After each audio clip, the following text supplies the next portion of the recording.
蠟燭是蜂蜜製造最好的蠟，然後連續多日早中晚課念經加持。使用的蠟燭是用蜂蜜及蜜蜂巢製作，類似酥油燈，但蜂蜜蠟燭高級很多。佛法神民能食用，能回向冤親債主，效果倍增，用於星運、增運、去霉運、招財、人緣、姻緣、工作、招生意、增壽、去是非、去小人、除病、增福報。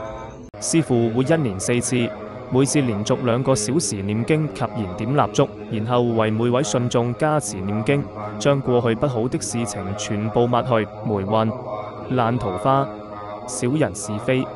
官非、破財、厄運、情傷、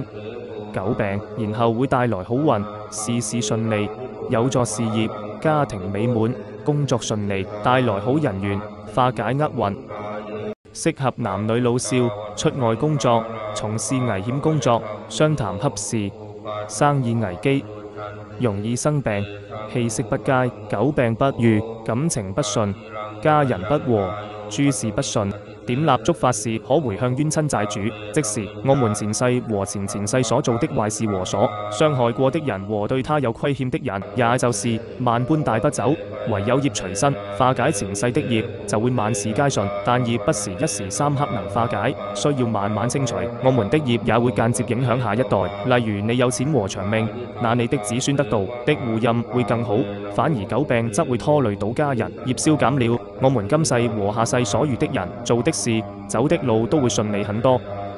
除了我們可點，也可以為兒孫點，讓他出社會工作更易遇上好際遇、好的人緣和姻緣。另外也可以回向英靈，他們需要長時間的積福德才可超度解脫。如果想選購佛牌，請瀏覽本人網頁，網址係 www.plugclubhk.com。請 Like、Share、Subscribe，下集再見。